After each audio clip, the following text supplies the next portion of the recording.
Welcome back. 2024 ఎన్నికల్లో అఖండ విజయం సాధించిన తర్వాత జరుగుతోన్న తెలుగుదేశం పార్టీ మహానాడు అంగరంగ వైభవంగా కొనసాగుతోంది. తెలుగుదేశం పార్టీకి భవిష్యత్ నాయకుడు లోకేషే అంటూ ఉన్నారు ఆ పార్టీ రాష్ట్ర అధ్యక్షుడు పల్లా శ్రీనివాసరావు. ఒకసారి బై లోకేష్ బాబు కోసం మనం మాట్లాడుకోవాల్సిన అవసరం ఉంది.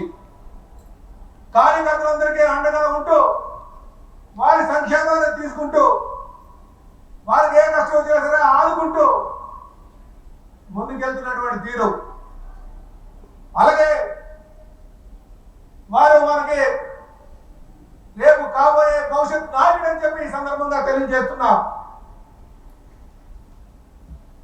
ఏదో ఎన్టీ రామారావు గారి మనవడనో చంద్రబాబు నాయుడు గారు అబ్బాయినో నేను ఈ మాట మాట్లాడలేదు. నేను క్షుణ్ణంగా దగ్గరుండి ఆయన గమనించాను కనుక ఈ మాట చెప్తున్నా. 2019లో మంగళగిరిలో ఓడిపోయిన తర్వాత తెలుగుదేశం పార్టీ అంటే అప్పట్లో ఎన్టీఆర్, ఆ తర్వాత చంద్రబాబు నాయుడు గారు, ఇప్పుడు లోకేష్ అంటే పల్లా శ్రీనివాసరావు చెప్తూ ఉన్నారు కదా సార్ భవిష్యత్తు నాయకుడు అని చెప్పి. ఆ స్థాయిలో అంటే ఎన్టీఆర్ చంద్రబాబులతో కంపేర్ చేస్తే ఆ స్థాయిలో నాయకుడిగా లోకేష్ ఎవాల్వ్ అయ్యారా అంటే ఏం చెప్తారు సార్? ఆ స్థాయిలో ఎలా ఎవాల్వ్ అవుతారు? చంద్రబాబు నాయుడుకి ఉన్న హిస్టరీ ఏంటి, ఎన్టీ రామారావు హిస్టరీ ఏంటి? అలా ఆ క్వశ్చన్ అడగడమే కరెక్ట్ కాదంటే నేను ఆ స్థాయిలో ఎట్లా ఎవాల్వ్ అవుతారు? ఆ స్థాయిలో ఎవాల్వ్ కారు. లోకేష్ ఆ స్థాయిలో ఎవాల్వ్ అయితే వర్తం ఇప్పుడే నాయకుడు అవుతాడు. భవిష్యత్తులో నాయకుడు ఎందుకంటాడు? భవిష్యత్తులో నాయకుడు అంటే అర్థం ఎవాల్వ్ కాలేదన్నట్టే కదా. అయినా మన పోలిక రామారావుతో చంద్రబాబు నాయుడుతో లోకేష్ ఎప్పుడు పోల్చకూడదు. అంటే పొలిటికల్ కాంటెక్స్ట్ వేరు. ఎన్టీ రామారావు పార్టీ పెట్టే కాంటెక్స్ట్ వేరు, చంద్రబాబు నాయుడు చేతికి పార్టీ వచ్చిన కాంటెక్స్ట్ వేరు, లోకేష్ వచ్చిన కాంటెక్స్ట్ వేరు. అందువల్ల మనము ఎన్టీ రామారావు స్థాయిలో ఎవాల్వ్ అయ్యాడు. చంద్రబాబు నాయుడు కూడా ఈరోజు కర్షక పరిషత్ నాయకుడిగా ఉన్నప్పుడు ఈ స్థాయిలో ఎవాల్వ్ అయ్యాడా? ఎన్టీ రామారావు ఉండగా పార్టీలో చంద్రబాబు నాయుడు జనరల్ సెక్రటరీగానే ఉన్నాడు కదా. అందువల్ల ఆ రోజు ఈవెన్ ఎన్టీ రామారావుపై తిరుగుబాటు చేసిన రోజు చంద్రబాబు నాయుడు ఎవాల్వ్ అయ్యాడా? అందువల్ల ఆ స్థాయిలో ఎవాల్వ్ అయ్యాడా అనే ప్రశ్న I think it is a wrong framing of question. Right framing of question ఏంటంటే భవిష్యత్తులో నాయకత్వం చేపట్టడానికి లోకేష్ అవసరమైన స్థాయిలో ఎవాల్వ్ అయ్యాడా భవిష్యత్తులో? అందుకే ఇప్పటికే ఎవాల్వ్ అయి ఉంటే ఆ స్థాయిలో చంద్రబాబు నాయుడు ప్లేస్లో ముఖ్యమంత్రిగా లోకేష్ ఉండేవారు కదా. సో అందువల్ల evolution is always a process, it's not an event. So Lokesh evolve అవుతున్నాడా అనే క్వశ్చన్ అడిగితే ఖచ్చితంగా ఎవాల్వ్ అవుతున్నాడు. మీకు ఒక 2 ఏళ్ల క్రితం లోకేష్ ప్రసంగాలు చూడండి, 3 ఏళ్ల క్రితం లోకేష్ ప్రసంగాలు చూడండి, ఇప్పుడు లోకేష్ ప్రసంగాలు చూడండి. మీకు ఆయన పబ్లిక్ స్కిల్స్ మీరు చూస్తే క్లియర్గా చాలా ఇంప్రూవ్ అయ్యాయి. మీరు జాగ్రత్తగా అబ్జర్వ్ చేస్తే చాలా కాన్ఫిడెంట్గా బహిరంగ సభల్లో మాట్లాడుతున్నాడు, విలేకరుల సమావేశంలో మాట్లాడుతున్నాడు. అందుకే ప్రత్యర్థులకు కూడా ఇప్పుడు పప్పు అని మీములు తయారు చేయడానికి అవకాశం ఇవ్వడం లేదు మీరు గమనిస్తే. అయినా పబ్లిక్ స్పీకింగ్ స్కిల్సే నాయకుడా? అది కరెక్ట్ కాదు. నేను గతంలో కూడా అన్నాను, ఒక నాయకునికి పబ్లిక్ స్పీకింగ్ని బట్టే నాయకుడిగా మనం చెప్పకూడదు. అలా అయితే నాగేశ్వరే ముఖ్యమంత్రి కావాలి. నేను చాలా సమర్థంగా మాట్లాడగలుగుతాను, 1,00,000 మందిని ఉద్దేశించి కూడా అద్భుతంగా ఉపన్యాసం ఇవ్వగలుగుతాను, నాకు ఆ కెపాసిటీ ఉంది. లేదు ఒక విశ్లేషణ అద్భుతంగా చేయగలుగుతాను, నమ్ముతాను. అందుకే 10 లక్షల సబ్స్క్రైబర్లు ఉన్నారు, రేపు 1 కోటి నుంచి 2 కోట్ల మంది చూస్తున్నారు. మరి నేను ఎమ్మెల్యే కూడా కాలే కదా, కార్పొరేటర్ కూడా కాలేను, ఎమ్మెల్సీ కాగలిగాను వేరు. సో అందువల్ల మనం పబ్లిక్ స్పీకింగ్ స్కిల్స్ని బట్టి ముఖ్యమంత్రులు డిసైడ్ కారు. పబ్లిక్ స్పీకింగ్ ఇది అవసరమే పొలిటికల్ లీడర్కు, కానీ దాన్ని బట్టి మనం అంచనా వేయలేమని గతంలో లోకేష్ మాట్లాడలేడు అని విమర్శలు వచ్చినప్పుడు నేను చేసిన విశ్లేషణ. ఇప్పుడైతే ఆ విమర్శను కూడా అధిగమించి లోకేష్ తన పబ్లిక్ కమ్యూనికేషన్ స్కిల్స్ కూడా ఇంప్రూవ్ అయ్యాయి అని నా అభిప్రాయం. రెండవది, ఆయనకు ఏమీ తెలియదు అని ఒక రైవల్స్ ఒక రాంగ్ నోషన్ క్రియేట్ చేశారు. నేను గతంలో కూడా ఇది తప్పని చాలా ఏళ్ల క్రితం కూడా చెప్పాను. నేను పర్సనల్గా మాట్లాడింది ఒకటేసారి 2017లో ఒక అంశం పైన మాట్లాడడానికి ఫోన్లో అర్ధగంట మాట్లాడాను. అప్పుడు నాకు కలిగిన అంచనా ఆ రోజు ఆయన పట్ల ప్రత్యర్థులు పెయింట్ చేస్తూ ఉన్నంత చేస్తున్న నిజం కాదు, ఇది ఫెయిర్లీ అవగాహన ఉన్న వ్యక్తి అని. సో అది ఇప్పటికీ 8 ఇయర్స్లో నేను ఎన్నడూ మాట్లాడలేకని బహుశా అంతకన్నా ఎక్కువగానే పెరుగుంటుంది తప్ప తగ్గదు కదా. సో రాజకీయాల్లో వచ్చినాక అనివార్యంగా పెరుగుతుంది. అందువల్ల పబ్లిక్ స్పీకింగ్ స్కిల్స్ ఇక పార్టీ నిర్వహణ రీత్యా చూస్తే కూడా ఇది almost is running the party. ఇప్పుడు ఇది ఓన్లీ ఫార్మల్గా ఆయనను పెట్టడమే తప్ప మీరు మహానాడులో కూడా చూడండి లోకేష్ ముద్రే కనబడుతుంది.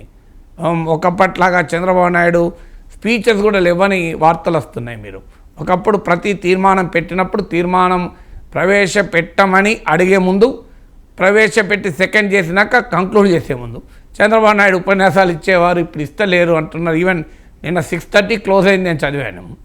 సో ఇదొరలాగా సాగదీయడం లేదు అంటే అందువల్ల లోకేష్ ఇంప్రింట్ పార్టీలో కనబడుతుంది. అయితే ప్రతి నాయకునికి ఒక స్టైల్ ఉంటుంది. మీరు ప్రతి వ్యక్తికి నాయకుడు పక్కకు పెట్టు, ఒక తాత నిర్వహించినట్లుగా తండ్రి నిర్వహించినట్లుగా కొడుకు అలాగే చేస్తాడా కాదు అని చెప్పలేము. డెఫినెట్గా లోకేష్ చంద్రబాబు నాయుడు వ్యవహరించిన తీరుకి లోకేష్ వ్యవహరించిన తీరులో కొంత ఎమ్మెల్యేలకు కూడా అసంతృప్తి ఉంది, పార్టీ వర్గాలు చెప్తున్నది. సో ఆ పర్సనల్ రిలేషన్స్ మెయింటైన్ చేయడంలో కార్యకర్తలతో అందుబాటులో ఉన్నాడని అంటున్నారు పల్లా శ్రీనివాస్. కానీ ఎమ్మెల్యేలో మాత్రం డీల్ చేసే వ్యవహార సరళిపైన కొంత అసంతృప్తి అయితే ఉంది. అంటే చంద్రబాబు నాయుడుతో మాట్లాడి వచ్చినప్పుడు ఫీల్ అయినంత కంఫర్ట్ లోకేష్తో మాట్లాడొచ్చినప్పుడు ఫీల్ కావడం లేదు ఎమ్మెల్యేలు. ఇది మీరు పైకి ఒప్పుకోరు, తెలుగుదేశం ట్రోల్స్ ఒప్పుకోరు. కానీ మీరు ఎవరైనా తెలుగుదేశం ఎమ్మెల్యేలను ఆఫ్ ద రికార్డ్ అడగండి, వాళ్ళు అదే చెప్తారు. నేను అడిగే చెప్తున్న తప్ప అడగకుండా చెప్పడం లేదు. సో మీరు ఆఫ్ ద రికార్డ్ తెలుగుదేశం నాయకులు అడగండి, చంద్రబాబు నాయుడు దగ్గర తాము కంఫర్ట్గా ఫీల్ అయినట్లు ఇంకా లోకేష్ దగ్గర కంఫర్ట్గా ఫీల్ కాలేకపోతున్నామని. వాస్తవంగా ఎక్కువ కంఫర్ట్ ఫీల్ కావాలి. ఎందుకంటే చంద్రబాబు నాయుడు దగ్గర నాయకుడు అధినాయకుడికి ఎమ్మెల్యే గ్యాప్ ఉంటుంది. ఇక్కడ గ్యాప్ కూడా ఉండాల్సిన అవసరం లేదు. కానీ ఆ పర్సనల్ వామ్త్ కావచ్చు, అది ఏదైనా కావచ్చు, దెర్ ఈజ్ ఎ డిఫరెన్స్ అని. బహుశా అది లోకేష్ కూడా ఈ ఫీడ్బ్యాక్ ఉండి ఉంటే ఈ విల్ ట్రై టు చేంజ్. అంటే ఎవరైనా, ఎందుకంటే పర్సనల్ టెంపరమెంట్లు ఉంటాయి. ఇప్పుడు కొంతమందికి కోపం ఎక్కువ ఉంటుంది, కొంతమందికి చిరుకాకు ఎక్కువ ఉంటుంది, కొంతమందికి ఓపిక ఎక్కువ ఉంటుంది. ఇవన్నీ కూడా పర్సనాలిటీ ట్రేట్స్లో భాగం. ఒక వ్యక్తికి ఇప్పుడు నాలాంటి వాడు ఉన్నాడు అనుకోండి, లైవ్లో మీరు ఏదైనా అసంబద్ధంగా అడిగారనుకోండి, నేను ఇమీడియట్గా చాలా వెంటనే గట్టిగా రియాక్ట్ అవుతాను. కొంతమంది కారు మందేం పోతుందని చెప్తారు. ఇట్స్ ఇండివిజువల్ స్టైల్, అది పర్సనాలిటీ ట్రేట్. అది ఆ పర్సనాలిటీ ట్రేట్ను ఫీడ్బ్యాక్ ఆధారంగా మార్చుకుంటూ ఉంటారు. సో బహుశా లోకేష్ కూడా మార్చుకుంటాడు అనుకుంటాను. Every person is amenable to change కదా. ఒకవేళ మార్చుకుంటే అది ఆయనకు ఉపయోగపడుతుంది. ఇప్పుడు పబ్లిక్ కమ్యూనికేషన్ స్కిల్స్ మేము ఇంప్రూవ్ చేసుకున్నాడు కదా, బహుశా మార్చుకొని ఇంప్రూవ్ చేసుకొని ఉంటాడు, ఫీడ్బ్యాక్ ఇచ్చి ఉంటుంది. సో అందువల్ల ఈ ఫీడ్బ్యాక్ కనుక పాజిటివ్గా తీసుకుంటే, అన్ఫార్చునేట్లీ రాజకీయ పార్టీలు నాయకులు వాళ్ళని అభిమానించే వెర్రి జనము ఫీడ్బ్యాక్ను కూడా పాజిటివ్గా తీసుకోరు, ప్రధాన్ని అటాక్ చేస్తూ ఉంటారు. కానీ ఫీడ్బ్యాక్ను పాజిటివ్గా తీసుకుంటే ఆ పార్టీ అలా బాగుపడుతుంది. తాము అభిమానించే నాయకుడికి ఉపయోగం, మాకేం ఉపయోగం లేదు విశ్లేషకులకు. మాకేముంది ఆడ ఎవరు కూర్చుంటే మాకేంది, తెలంగాణలో ఎవరు ముఖ్యమంత్రి ఉన్నారు అన్న దాంతోనే సంబంధం లేదు, ఆంధ్రప్రదేశ్లో ఎవరు ముఖ్యమంత్రి అన్న దాంతో నాకేం సంబంధం, నాకేం పర్సనల్ పనులు ఏమి ఉండవు. ఏమైనా ఉంటే ప్రజల సమస్యల మీద బహిరంగంగానే పోతాం, అడుగుతాం ఎవరినైనా, కానీ అనుమానం లేదు. అందువల్ల కానీ ఫీడ్బ్యాక్ ఏంటి, పాలిటిక్స్ అబ్జర్వ్. ఎందుకంటే చంద్రబాబు నాయుడు దగ్గర లోకేష్ దగ్గర చెప్పిన వాళ్ళు కూడా మాలాంటి వాళ్ళ దగ్గర మీలాంటి వాళ్ళ దగ్గర చెప్తారు కదా, జర్నలిస్టుల దగ్గర.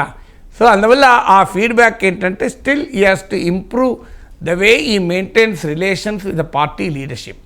సో అది తర్వాత మరీ ముఖ్యంగా ఏంటంటే లోకేష్ ఏదో ఒక సిగ్నిఫికెంట్ విజయాన్ని నమోదు చేసుకోవాలి. రాజకీయాల్లో ఎప్పుడు కూడా ఏంటంటే లెగసీకి మాత్రమే గుర్తింపు ఉండదు. You should show something your individual imprint. ఇప్పుడు ఒక్క ఇండివిజువల్ ఇంప్రింట్ మంగళగిరిలో గెలవడం అది కరెక్టే. పల్లా శ్రీనివాస్ కూడా ఆయన మాట్లాడిన దాంట్లో ఉన్నట్లుంది. సో మంగళగిరిలో గతంలో ఓడిపోతే 95,000తో గెలిచాడు అని, అందులో ఖచ్చితంగా పార్టీకి కంట్రిబ్యూషన్తో లోకేష్ ఇండివిజువల్ కంట్రిబ్యూషన్ ఉంది. కానీ ఇంకో ఆంధ్రప్రదేశ్లో ఇది లోకేష్ వల్ల జరిగింది అని. ఇప్పుడు చంద్రబాబు నాయుడు వల్ల ఇన్ఫర్మేషన్ టెక్నాలజీ రంగము అని ఒక గుర్తింపు ఉంది మనకు. అందువల్ల అది ఎన్టీ రామారావును కూడా మరిపించగలిగింది. సో ఆ గుర్తింపు లేకపోతే ఇండివిజువల్ ఐడెంటిటీ ఎమర్జ్ కాదు. అయితే లోకేష్కున్న ఇబ్బంది కూడా ఏంటంటే ఆడ వటవృక్షం లాంటి నాయకుడు చంద్రబాబు నాయుడు. సో ఆయనే పార్టీ, ఆయనే ప్రభుత్వము, ప్రజలు కూడా ఆయనను చూసే ఓటేస్తున్నారు. సో ఆ వటవృక్ష నీడన లోకేష్ తన ఇండివిజువల్ ఐడెంటిటీ పొందాలంటే అంత మామూలు విషయం కాదు. ఇది వెరీ ఛాలెంజింగ్. వ్యూహాత్మకంగా కూడా I think is doing a mistake. నా అభిప్రాయం ఎందుకు మిస్టేక్ అంటున్నానంటే, ఆయన ఇన్ఫర్మేషన్ టెక్నాలజీ ఇన్వెస్ట్మెంట్ తీసుకురావడము, ఇండస్ట్రియల్ ఇన్వెస్ట్మెంట్ వీటిపైన ఫోకస్ చేస్తున్నాడు. వీటిపైన ఎంత ఫోకస్ చేసినా లోకేష్కు ఇండివిజువల్ గుర్తింపు రాదు. ఎందుకు రాదు అంటే, చంద్రబాబు నాయుడు ఉండగా అంతకన్నా పెద్ద బ్రాండ్ అంబాసిడర్ ఐటీకి లోకేష్ కాలేడు. ఇప్పుడు తెలంగాణలో కేటీఆర్ కాగలిగాడు ఐటీకి ఇన్వెస్ట్మెంట్కి. ఎందుకు? కేసీఆర్కి ఆ రకమైన ఐడెంటిటీ లేదు. ఆంధ్రప్రదేశ్కి వచ్చే వరకు ఏంటంటే, ఆ రోజుల్లోనే బిల్ గేట్స్నే పట్టుకొచ్చాడు, బిల్ క్లింటన్ పట్టుకొచ్చాడు. ఈ లోకేష్ అంతకన్నా ఎక్కువ ఎవరిని కలిసినా వైస్ ప్రెసిడెంటు ఇలాంటి లెవెల్లో కలవడమే తప్ప, ఈవెన్ గూగుల్ సీఈఓ, మైక్రోసాఫ్ట్ సీఈఓతో కలిసినా చూడబ్బా లోకేష్ గూగుల్ సీఈఓతో కలిశాడని ఎవరు అనుకోరు. ఎందుకంటే చంద్రబాబు నాయుడు ఆ రోజుల్లోనే ఆ మైక్రోసాఫ్ట్ను ఏర్పాటు చేసిన వ్యవస్థాపకుడైన బిల్ గేట్స్ని పట్టుకొచ్చాడు. సో అందువల్ల చంద్రబాబు నాయుడు మార్గంలోనే నేను ఐడెంటిటీ తయారు చేసుకుంటా అంటే it has its own limitation. వాస్తవంగా లోకేష్కు మంచి అవకాశం ఏంటంటే విద్యాశాఖ మంత్రి. సో విద్యాశాఖ మంత్రిగా గనక ఆంధ్రప్రదేశ్లో ఆయన విజిబుల్ రెవల్యూషనరీ చేంజ్ తేగలిగితే చంద్రబాబు నాయుడుతో తర్వాత లోకేష్ అంతటి ఇమేజ్ పొందగలుగుతాడు. ఎందుకంటే ఆ రంగంలో చంద్రబాబు నాయుడు ప్రత్యేక ఐడెంటిటీ లేదు. ఇప్పుడు మీకు ఒక్కొక్క నాయకునికి ఒక్కొక్క ఐడెంటిటీ ఉంటుంది. రాజశేఖర రెడ్డి అంటేనే సంక్షేమ పథకాలు, అందుకే ఆయన ప్రారంభించిన ఆరోగ్యశ్రీని ఎవరు ముట్టుకోలేకపోతున్నారు, ఆయన ప్రారంభించిన ఉచిత విద్యుత్ ఎవరు ముట్టుకోలేకపోతున్నారు, ఆయన ప్రారంభించిన ఫీ రీఎంబర్స్మెంట్ ఎవరు ముట్టుకోలేకపోతున్నారు. ఇప్పుడు మీకు అరవింద్ కేజ్రీవాల్కు, మనీష్ సిసోడియాలకు, అతీషికి ఎలా గుర్తింపు వచ్చింది? ఎడ్యుకేషన్లోనే కదా గుర్తింపు వచ్చింది. ముఖ్యంగా అతీషికి, మనీష్ సిసోడియాకు గుర్తింపు వచ్చింది ఎడ్యుకేషన్ వల్ల. సో ఎందుకంటే బ్రహ్మాండమైన అవకాశం అసలు లోకేష్కు. కానీ ఆ రంగంలో ఇప్పటికీ ఒక ప్రత్యేకమైన ముద్ర వేశాడా అంటే నా అంచనా ఇంకా ఆ స్థితిలో కృషి లేదు. సో అందువల్ల డెఫినెట్గా లోకేష్కి అవకాశం ఉంది ఎవాల్వ్ అయ్యటానికి. ఎవాల్వ్ అవుతాడా లేడా అనేది ఇప్పుడు మనము ఎస్టిమేషన్ వేయకూడదు. ఆయనను అభిమానించేవారు వాళ్ళు అవడమేంది ఎప్పుడో అయిపోయాడంటారు, ఆయనను వ్యతిరేకించే వాళ్ళు ఆయన ఎట్టి పరిస్థితులు వాళ్ళు కాడు ఎప్పుడు అంటారు. నాలాంటి వారు ప్రాసెస్నుగా మాత్రమే చూస్తారు, వెంటనే కంక్లూషన్లు ఎప్పుడు ఇవ్వరు. చంద్రబాబు నాయకత్వంలో పనిచేయడం చాలా గర్వంగా ఉంది. చంద్రబాబు నాయకత్వం మరో 15 ఏళ్ల పాటు ఉంటుంది అని చెప్పి పవన్ కళ్యాణ్ చాలా సందర్భాల్లో మాట్లాడారు కదా సార్. ఇప్పుడు చంద్రబాబు నాయుడు మిత్రపక్షమైన జనసేనతో మంచి సంబంధాలు కలిగి ఉన్నారు. ఒకవేళ టీడీపీ పగ్గాలు భవిష్యత్తులో లోకేష్ చేపడితే అప్పుడు ఏ రకంగా ఉండవచ్చు సార్ సంబంధాలు? ఏ రకంగా ఉండవచ్చో నేను చెప్పలేను, కానీ ఏ రకంగా ఉండాలి చెప్పగలుగుతాను. ఎందుకంటే చంద్రబాబు నాయుడు పవన్ కళ్యాణ్ మధ్య పర్సనల్ ఫ్రెండ్షిప్తో ఈ అలయన్స్ కుదరలేదు. ఈ అలయన్స్ కుదరటానికి చంద్రబాబు నాయుడు పవన్ కళ్యాణ్ల మధ్య ఉండే పర్సనల్ ఫ్రెండ్షిప్, పర్సనల్ రిలేషన్షిప్ ఈ పొత్తును కుదిర్చి ఉంటే మీరన్న ప్రశ్నకు వ్యాలిడిటీ ఉంటుంది. మరి లోకేష్తో పవన్ కళ్యాణ్కు ఆ రకమైన పర్సనల్ ఫ్రెండ్షిప్ ఉంటుందా అని. లేదు, చంద్రబాబు నాయుడు పట్ల తనకున్న అపారమైన అడ్మిరేషన్తో పవన్ కళ్యాణ్ కలిసి ఉంటే లోకేష్ పట్ల అపారమైన అడ్మిరేషన్ ఉండదు గనక ఉంటుందని క్వశ్చన్ వస్తుంది. చంద్రబాబు నాయుడు కూడా గతంలో పవన్ కళ్యాణ్ విమర్శించిన చరిత్ర మనకు తెలుసు, ఉదాహరణలు మనకు తెలుసు. చంద్రబాబు నాయుడుకు వ్యతిరేకంగా పవన్ కళ్యాణ్ మాట్లాడలేదు గతంలో. సో అందువల్ల పర్సనల్ ఫ్రెండ్షిప్ వల్ల ఈ కూటమి ఏర్పడలేదు, ఈ పొత్తు ఏర్పడలేదు. చంద్రబాబు నాయుడు పట్ల ఉన్న పర్సనల్ అడ్మిరేషన్తో ఈ కలయిక కాదు. ఈ కలయిక పాలిటిక్సే మూలము. ఆ పాలిటిక్స్ ఏంటి? 2 అంశాలు. ఒకటి, జగన్మోహన్ రెడ్డి వ్యతిరేక ఓటు చీల్చకూడదు, జగన్ను ఓడించాలి అనేది. దానికి అప్పుడు అది తెలుగుదేశం పార్టీతో పొత్తుకు, జనసేన పొత్తుకు వైసీపీ వ్యతిరేకత ప్రాతిపదిక అయినప్పుడు తెలుగుదేశం పార్టీకి చంద్రబాబు నాయుడు నాయకుడున్నా, లోకేష్ నాయకుడున్నా తేడా ఉండకూడదు. రెండవది, జనసేన తన అస్తిత్వాన్ని నిలుపుకోవాలనుకుంటే తనకు కొంత ఓటింగ్ ఉంది, కానీ ఏదో ఒక పార్టీతో కలిసినప్పుడే ఆ ఓటింగ్కు సార్థకత వచ్చి తనకు లాభము, తనతో పొత్తు పెట్టుకున్న వారికి లాభం అని పవన్ కళ్యాణ్ గుర్తించి పొత్తు పెట్టుకోవడం ద్వారా 21 సీట్లు తెచ్చుకొని జనసేన సిగ్నిఫికెంట్ ఉనికిని పెంచాడు. అది ఇప్పుడు కూడా లోకేష్ నాయకుడున్నా, చంద్రబాబు నాయుడు నాయకుడున్నా ఈ డైమెన్షన్ అనేది ఇప్పుడు వర్తిస్తుంది జనసేనకు. ఇక మూడవది, తెలుగుదేశం పార్టీ ఒక పార్టీ, జనసేన ఇంకో పార్టీ. ఎవరికి నచ్చినా నచ్చకపోయినా ఏ పార్టీ నాయకుని ఆ పార్టీ వాళ్ళు ఎన్నుకుంటారు తప్ప పక్క పార్టీ వాళ్ళు నిర్ణయించరు. తెలుగుదేశం పార్టీకి నాయకత్వం ఎవరు వహించాలి, అది చంద్రబాబు నాయుడు వహించాలా, లోకేష్ వహించాలా అనేది it is not the business of Janasena, it is not the business of BJP.